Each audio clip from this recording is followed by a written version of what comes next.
La session reprend. Aujourd'hui, on est à la Commu et on est en train de refaire la simulation du Parlement européen dans le cadre d'un grand jeu de simulation et de négociation politique qui s'appelle les Simoules, simulation université.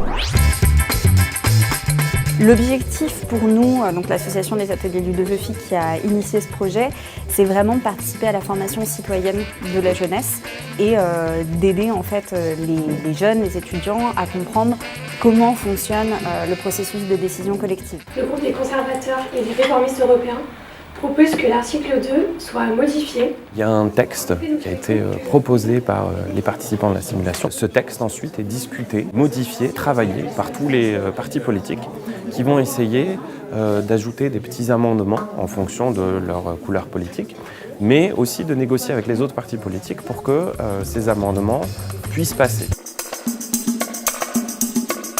La présidence appelle donc les députés de ces partis à venir défendre leur amendement. Comme au Parlement européen, il y a un président de séance qui donne la parole aux différents intervenants. C'est pas chacun prend la parole comme il le veut à n'importe quel moment. C'est presque les vraies règles qui s'appliquent au Parlement européen, adaptées pour que quand même ça reste un jeu. Mais c'est un jeu sérieux.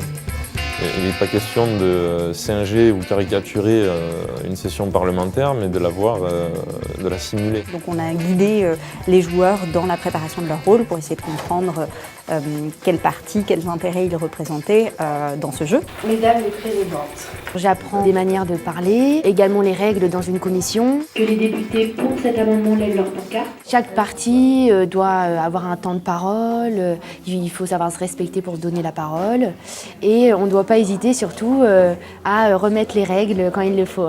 Merci député, êtes-vous ouvert aux questions?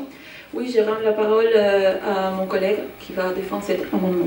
Ce qui m'intéresse dans la présidence, c'est de vraiment découvrir les règles en fait, des institutions européennes. C'est vraiment super intéressant de voir comment cela est réellement fait dans la pratique et non pas que dans la théorie, comme ce qu'on peut apprendre en cours, par exemple. Le prochain amendement qui va être discuté est celui des conservateurs et réformistes européens. Ce qui est compliqué finalement, c'est de mettre tout le monde d'accord sur un texte de base qui finalement ne ressemble plus réellement à ce qu'il était à l'origine. On fait ça pour le jeu et on s'entend tous bien, mais si à cela on devait ajouter les conflits de familles politiques, mon Dieu, ça irait encore plus lentement.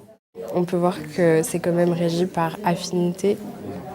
Même s'il y a des partis qui s'opposent, parfois ils sont d'accord sur certaines choses et c'est ça qui est intéressant finalement. Ce qui est plus difficile, c'est d'avoir les votes des autres. Ça c'est clair. Et ça je pense que c'est quelque chose qu'on ne se rend pas forcément compte quand on regarde les séances plénières par exemple, que ce soit à l'Assemblée nationale ou au Parlement européen.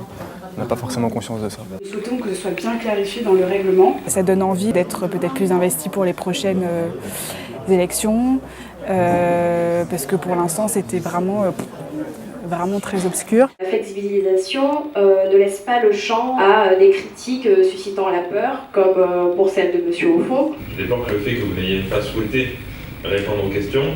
Peut-être cela masque-t-il le peu de confiance que vous avez dans votre proposition. Ils se glissent assez facilement dans la peau des personnages et ils prennent le jeu au sérieux. Bon, il y a des moments de détente, on rigole quand même, mais oui, les joueurs prennent le jeu assez au sérieux et c'est assez intéressant et marrant à voir. L'objectif avec cet amendement de bon sens est donc de créer un cadre favorable aux entreprises qui sont le moteur de la cohésion européenne. Merci. Ça apporte déjà, je pense, beaucoup de pouvoir anticiper ce que les autres peuvent penser. Franchement, je pense que c'est un projet très riche qui apporte beaucoup aux étudiants. À l'avenir, j'aurai beaucoup plus de considération des efforts qui sont faits lors des négociations. Pour nous, l'objectif, ce serait d'avoir une simulation annuelle, régulière, avec plus de comités, avec plus d'institutions, plus de participants de Montpellier, d'universitaires et de la région aussi. Dans ce cas-là, nous allons passer à la procédure de vote. Avec 8 voix pour, 7 voix contre et 2 abstentions, l'amendement est adopté.